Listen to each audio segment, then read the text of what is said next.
بسم اللہ الرحمن الرحیم، السلام علیکم ورحمۃ اللہ وبرکاتہ۔ PKN نیوز کی رمضان المبارک ٹرانسمیشن میں خوش آمدید۔ ناظرین، جیسا کہ آپ جانتے ہیں کہ مہنگائی کا دور ہے اور اس دور میں غریب آدمی کا گزارا بہت مشکل ہوتا جا رہا ہے۔ اس حوالے سے اسلام کا پیغام مخیر حضرات کے نام کیا ہے، صاحب ثروت لوگ کیا خدمت کر سکتے ہیں اور کس طرح سے جو ہے نا وہ غریب لوگوں کی مدد کر سکتے ہیں۔ ویسے رمضان المبارک کا مہینہ بھی ہے، بابرکت مہینہ ہے، تو اس مہینے میں تو خاص طور پر ان کو غریبوں کی مدد کرنی چاہیے۔ تو اسلام کیا پیغام دیتا ہے صاحب ثروت لوگوں کو، اس حوالے سے آج ہم بات کریں گے۔ ہمارے ساتھ موجود ہیں ہمارے بڑے ہی پیارے محترم علامہ اویس مصطفی صاحب، ان سے ہم جانیں گے کہ اسلام کا پیغام صاحب ثروت لوگوں کے نام کیا ہے۔ السلام علیکم ورحمۃ اللہ وبرکاتہ۔ وعلیکم السلام ورحمۃ اللہ وبرکاتہ۔ اویس صاحب، ہمیں یہ بتائیں کہ اسلام نے مخیر لوگوں کو کیا تلقین کی ہے اور کس طرح تلقین کی ہے کہ آپ نے غریب لوگوں کی مدد کرنی ہے، کیونکہ ظاہر بات ہے کہ اسلام جو ہے یہ صرف ایک انفرادی جو ہے نا وہ شخص کو ٹارگٹ نہیں کرتا، بلکہ یہ پورے کے پورے اجتماعی تصور کو اجاگر کرتا ہے۔ تو اسلام کیا تلقین کرتا ہے، اسلام کیا حکم دیتا ہے اور کس طرح کی اجتماعیت کے تصور کو ابھارتا ہے، اس حوالے سے ذرا وضاحت فرمائیں۔ جی، بسم اللہ الرحمن الرحیم۔ حضرت سعد بن ابی وقاص فرماتے ہیں کہ ایک دن میں حضور کی چوکھٹ پہ حاضر تھا۔ حضور صلی اللہ علیہ وسلم نے ارشاد فرمایا کہ هل تنصرون وترزقون الا بضعفائکم، فرمایا کہ اے سعد، جو تمہاری مدد کی جاتی ہے اور جو تمہیں رزق دیا جاتا ہے وہ تمہارے غریبوں کی وجہ سے دیا جاتا ہے، تمہارے مسکین لوگوں کی وجہ سے دیا جاتا ہے، کہ جب تم ان کی مدد کرتے ہو، تمہاری ان کی مدد کرنے کی وجہ سے اللہ تعالیٰ تمہاری مدد کرتا ہے، اور جب تم ان کو دیتے ہو، تمہیں ان کو دینے کی وجہ سے اللہ تعالیٰ تمہیں عطا کرتا ہے۔ ایک شخص تھا، حضور کی چوکھٹ پہ حاضر ہوا، آ کر کے عرض کرنے لگا، آقا کریم ہم دو بھائی ہیں، میں کماتا ہوں، میرا بھائی کماتا نہیں ہے، تو میری کمائی بھی اس کی طرف جاتی ہے، تو میرے لیے کیا حکم ہے؟ تو آقا کریم نے فرمایا کہ کتنی اچھی بات ہے، اللہ تعالیٰ ہو سکتا ہے تمہیں رزق تمہارے اس بھائی کی وجہ سے دے رہا ہو۔ آج تو ہمارا کوئی بھائی کمانے والا نہ ہو تو ہم اس کو اپنے گھر سے دور کر دیتے ہیں۔ ہمارا کوئی رشتہ دار جس کا کاروبار چل رہا ہو، یکدم کاروبار اس کا ٹھپ ہو جائے، ہم اس کو اپنی نظروں سے دور کر دیتے ہیں۔ ہماری حالت تو آج یہ ہو چکی ہے، لیکن حضور نے فرمایا ہو سکتا ہے اللہ تعالیٰ تمہیں رزق تمہارے اس بھائی کی وجہ سے دے رہا ہو جو تمہارا بھائی نہیں کماتا، جس کی تم کفالت کرتے ہو۔ آج ہم دیکھیں ہم کس جگہ پر کھڑے ہوئے ہیں۔ اہل تصوف تو فرماتے ہیں کہ آدھا فقر بھوکوں کو کھانا کھلانا ہے اور ننگوں کو لباس پہنانا ہے۔ آج ہم لوگ دوسرے لوگوں سے کھانا چھین رہے ہیں، لباس چھین رہے ہیں، دن بدن ہم لوٹ سیل میلے لگا کر کے لوگوں کی عزتیں لوٹ رہے ہیں، ان کا مال لوٹ رہے ہیں، نہ جانے ہم ان کی کیا کیا لوٹ رہے ہیں۔ تو ہم اپنی ضمیر کے اندر جان کر دیکھیں، آدھا فقر بھوکوں کو کھانا کھلانا اور ننگوں کو لباس پہنانا ہے۔ لیکن یہ بات ہمیشہ یاد رکھیے گا کہ جب آپ کسی کی مدد کر رہے ہوں، کسی کو کھانا دے رہے ہوں، اس کی عزت نفس کبھی مجروح نہ ہونے دیجیے گا، اس کی عزت نفس کا خیال رکھیے گا۔ لیکن حضرت ہمارے ہاں پتہ کیا ہوتا ہے؟ ہمارے ہاں ہوتا یہ ہے کہ ایک گٹو آٹے کا 500 کا نوٹ دیا جا رہا ہے، 10 بندوں کی قطار پیچھے لگی ہے، جس کو دیا جا رہا ہے اس کی نظریں جھکی ہوئی ہیں، دینے والوں کی نظروں کے اندر چمک ہے، 10 لوگ سیلفیاں بنانے پہ لگے ہیں، فوٹو کھینچنے والے علیحدہ لوگ ہیں، وہ جو جس کو دیا جا رہا ہے اس کی نظریں جھکی ہوئی ہیں، نہ جانے وہ اپنے رب سے کیا کہہ رہی ہیں۔ میں آپ کو کہوں گا اگر ایسی سخاوت کروڑوں کی بھی ہوئی تو منہ پہ دے ماری جائے گی، ایسی سخاوت قبول نہیں کی جائے گی، اور اس کو ہم نے ترغیب کا نام دیا۔ حضرت ہم کہتے ہیں کہ یہ ہم لوگوں کو بتائیں گے، ہماری تصویریں بنیں گی، لوگوں کو ترغیب ہوگی، لوگ بھی دیں گے، اس کو ہم نے ترغیب کا نام دیا۔ صاحب یہ ترغیب نہیں ہے، یہ بلکہ اس غریب کی تذلیل ہو ہو رہی ہے. ترغیب تو وہ تھی کہ غزوہ تبوک کے موقع کے اوپر حضور نے فنڈ کا اعلان کیا.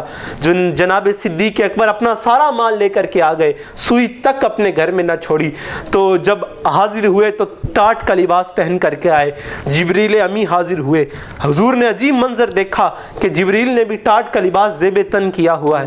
حضور نے سوال کر دیا, جبریل آج نئے انداز کے اندر آئے ہو؟ تو فرمانے لگے, حضور ذرا اپنے غلام کی ادا کی طرف دیکھیں, اللہ تعالیٰ کو ان کی یہ ادا بڑی پسند آئی ہے. سبحان اللہ. ذرا رخ آسمانوں کی طرف اٹھائیے اور دیکھیے, اللہ تعالیٰ کو حضرت صدیق اکبر کی ادا پسند آئی. آج سارے عرش کے اوپر جتنے فرشتے ہیں اللہ تعالیٰ نے سب کے اندر یہی لباس تقسیم کر دیا. ترغیب تو یہ تھی. حضرت عمر فاروق ایک دفعہ فرماتے ہیں کہ میں جناب صدیق اکبر کی بارگاہ میں حاضر ہوا. سنیے گا, فرماتے ہیں ایک رجسٹر پڑا ہوا تھا جس کے اوپر غرباء کے نام بھی لکھے تھے اور ان کی مدد کرنے والے لوگوں کے بھی نام لکھے ہوئے تھے. فرماتے ہیں میں نے اس رجسٹر کو دیکھا, ایک خاتون کا نام لکھا ہوا تھا جس کے آگے خانہ خالی تھا, اس کی مدد کرنے والے کا نام نہیں لکھا ہوا تھا. فرماتے ہیں کہ میرے دل کے اندر یہ خواہش آئی کہ اس خاتون کی مدد میں اپنے ذمے لیتا ہوں. فرماتے ہیں کہ صبح ہوئی, میں اس کے دروازے پہ چلا گیا, دروازے پہ دستک دی, اندر سے بوڑھی خاتون بیوہ تھی باہر آئی. تو میں نے عرض کی, خاتون میں آپ کی مدد کرنے کے لیے آیا ہوں. تو وہ کہنے لگی کہ آنے والا بڑا دل نواز ہے, وہ اپنا کام کر کے چلا گیا ہے. تو میں حیران ہوا, تو میں نے دل میں چاہا میں دیکھوں تو صحیح وہ شخص ہے کون. فرماتے ہیں کہ اگلے دن میں تھوڑا سا اور جلدی وہاں پر چلا گیا, دروازے پر دستک دی, پھر خاتون باہر آئی. میں نے وہی سوال کیا, خاتون میں مدد کرنے کو آیا ہوں. کہتے ہیں آنے والا اپنا کام خوب جانتا ہے, وہ اپنا کام کر کے چلا گیا ہے, وہ مدد کر کے چلا گیا ہے. کہتے ہیں میری اور جستجو پڑی, میں دیکھوں تو صحیح وہ ہے کون جو مدد کر کے چلا جاتا ہے اور مجھے خبر بھی نہیں آتی. فرماتے ہیں کہ اگلے دن میں اور جلدی گیا اور جلدی جا کر کے دیوار کی نکر پہ کھڑا ہو گیا کہ میں دیکھوں تو صحیح آنے والا ہے کون. فرماتے ہیں کہ میں نے دیکھا دور سے ایک شخص آ رہا ہے جس نے اپنے پاؤں میں جوتے بھی نہیں پہنے. دروازے پر دستک دی, بوڑھی خاتون نے دروازہ کھولا. وہ شخص اندر داخل ہوتا ہے, جا کر کے اس عورت کے گھر کی صفائی کرتا ہے, اس کے برتن دھوتا ہے, برتن دھو کر کے اور جو ضروری کام ہوتے ہیں سارے کر کے جب واپس جانے لگتا ہے نا, تو میں اس شخص کو پیچھے سے جا کے پکڑ لیتا ہوں. میں کہتا ہوں ارے ہے کون تو؟ کہتے ہیں میں نے جب اس کا رخ موڑا تو میں نے دیکھا وہ اور کوئی نہیں تھا, وہ جناب صدیق اکبر خود تھے. سبحان اللہ. دیکھیں خلیفہ تو یہ ہوتا ہے کہ لوگوں کی مدد کرے تو اس کو پتہ نہ چلے. آج ہم نے گٹو آٹے کا دینا ہو تو لوگوں کو لائن میں لگا کر کے ذلیل کرتے ہیں. ارے رات کی تاریکی کے اندر اس کے دروازے کے آگے گٹو آٹے کا رکھ کے آ جاؤ, وہ عرش کا رحمان بڑا خوش ہوگا تمہارے سے. آج ہمارے مزاج تو صاحب یہ بن چکا ہے. حضرت ایک شخص تھا رستے پہ بیٹھا ہوا تھا, تو ساتھ ایک شخص گزرا, اس کے ہاتھ میں کھانا تھا یا پانی تھا, اس کو دینا چاہ رہا تھا. تو اس نے سوال کیا, بابا جی کون ہوتے ہو؟ بابا جی حیران, بابا جی چپ. پھر کہتا ہے بابا جی ہوتے کون ہو, آپ کا مسلک کیا ہے؟ شیعہ ہو, سنی ہو, وابی ہو, دیوبندی ہو, اہل حدیث ہو؟ بابا جی تم ہو کون؟ تو یقین جانے آج ہم نے اگر کسی کی مدد بھی کرنی ہو نا تو پہلے اس کا مسلک پوچھتے ہیں کہ تمہارا مسلک کیا ہے, تم ہوتے کون ہو. اگر ہمارے نظریے کے مطابق اس کا مسلک نہ ہو تو ہم اس کی مدد بھی نہیں کرتے. عیدی نے جب ایمبولینس بنائی نا تو اس سے سوال کیا گیا کہ تمہاری گاڑی کا منشور کیا ہوگا. سنیے گا, بڑی کام کی بات ہے. کہتا ہے کہ تمہاری گاڑی کا منشور کیا ہوگا. تو لوگوں جنہوں نے سوال کیا ان کا ذہن تھا کہ یہ کوئی اور جواب دیں گے, لیکن انہوں نے ہٹ کے جواب دیا. انہوں نے کہا کہ میری گاڑی کا جو منشور ہوگا نا, میری گاڑی کا کوئی مذہب نہیں ہوگا. اللہ. میری گاڑی مذہب انسانیت کے اوپر کام کرے گی. یہ تھا وہ لوگوں کی مدد کرنے کا جذبہ جنہوں نے آج ان کا نام پوری دنیا کے اوپر بلند کیا ہے. تو وہ شخص بھی بیٹھا ہوا تھا. سوال کرنے والے نے کہا کہ تم ہوتے کون ہو؟ شیعہ ہو, سنی ہو, وابی ہو, دیوبندی ہو, ہوتے کون ہو؟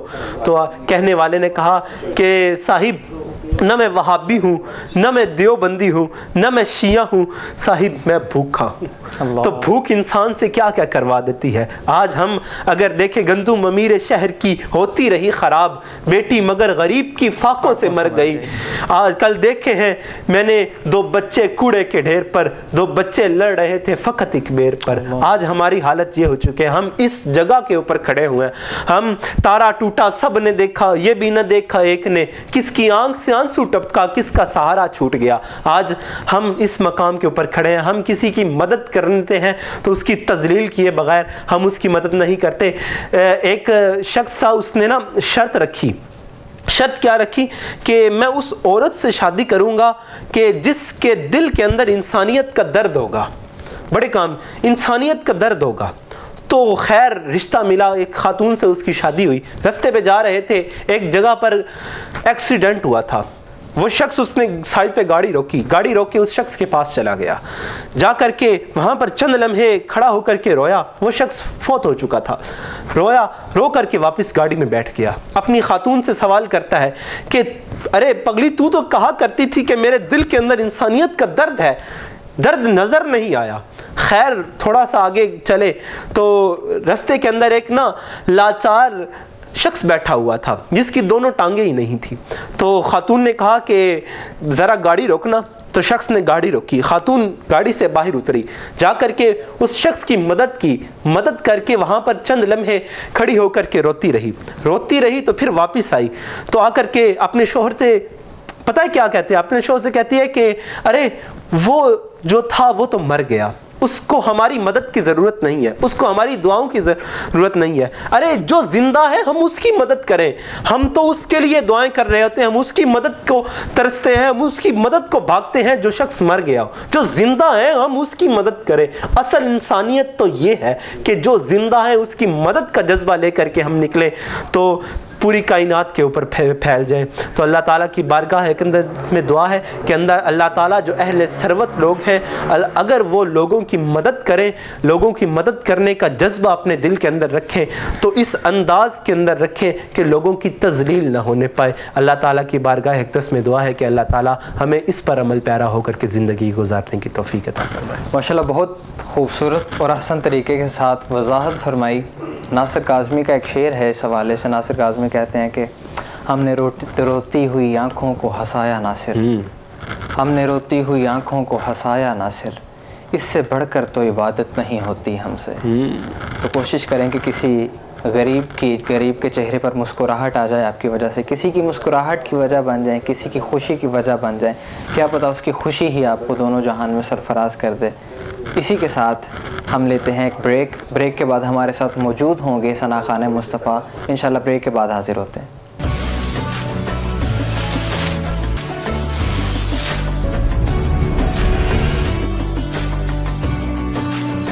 ایک مرتبہ پھر خوش آمدید ناظرین، پروگرام رمضان المبارک ٹرانسمیشن میں اس وقت ہمارے ساتھ موجود ہیں ثنا خان مصطفیٰ صلی اللہ علیہ وآلہ وسلم، بہت ہی خوبصورت اور بہت ہی سریلی آواز کے مالک جناب محمد آصف حیدری صاحب۔ ان سے ہم گزارش کریں گے کہ حضور صلی اللہ علیہ وآلہ وسلم کی ثنا خوانی کے ساتھ ہمارے قلوب و اذہان کو منور فرمائیں۔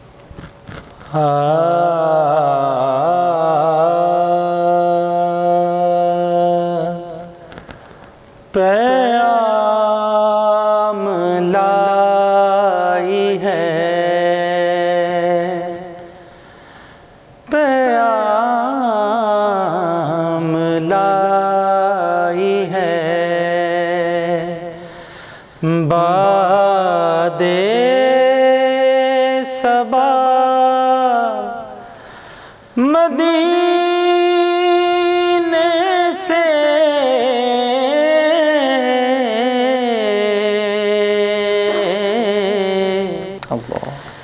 کہ رحمتوں کی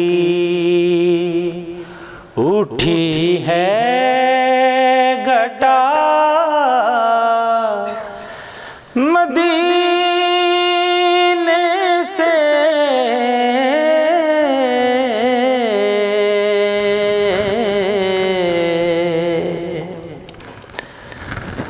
فرشتے سینکڑوں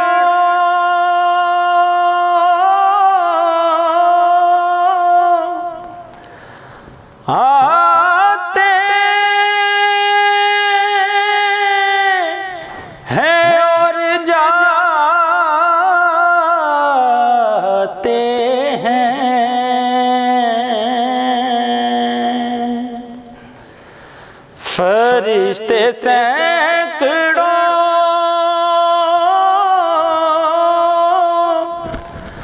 آتے ہیں اور جاتے ہیں،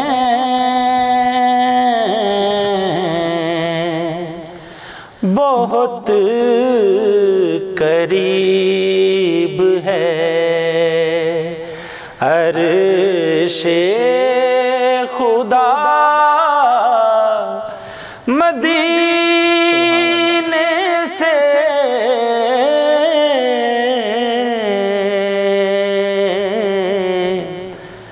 بہت قریب ہے۔ الہی کوئی تو مل جائے چارہ گر ایسا،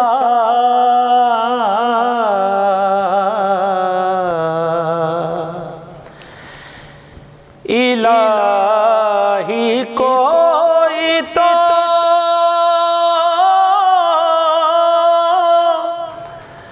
مل جائے چارہ گر ایسا، ہمارے درد کی لا دے دوا مدینے سے،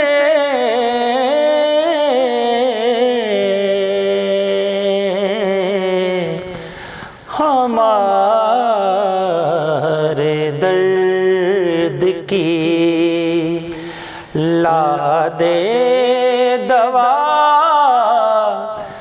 مدینے سے،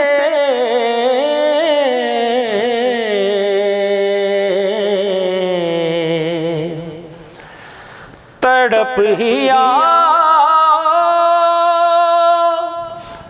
مزار حسین پر سیما،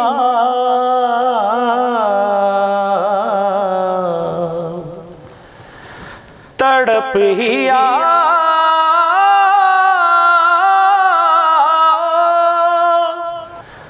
مزار حسین پر سیما،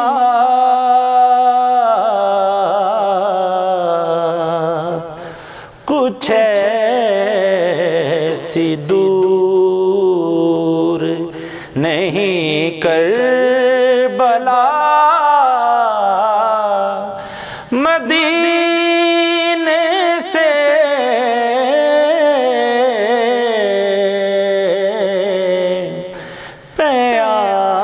پیام لائی ہے باد صبا مدینے سے،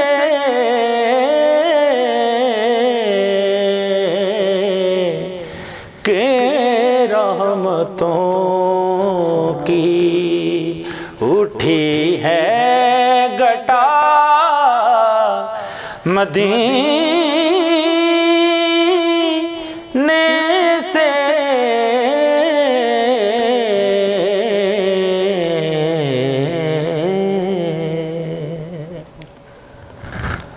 ماشاءاللہ بڑی ہی خوبصورت اور کمال کی سریلی آواز کے ساتھ کلاسیکل انداز میں حضور کی ثنا خوانی کر رہے تھے جناب آصف حیدری صاحب۔ وہ کیا کسی نے کہا تھا کہ دل الجھتا ہے تو سینے کی طرف دیکھتے ہیں، دل الجھتا ہے تو سینے کی طرف دیکھتے ہیں، اپنے آقا کے مدینے کی طرف دیکھتے ہیں۔ سبحان اللہ۔ پی کے این نیوز کی رمضان المبارک ٹرانسمیشن کا وقت اپنے اختتام کو پہنچا۔ کل حاضر ہوں گے ایک نئے مہمان کے ساتھ، ایک نئے موضوع کے ساتھ۔ تب تک کے لیے اجازت دیجیے، اللہ حافظ۔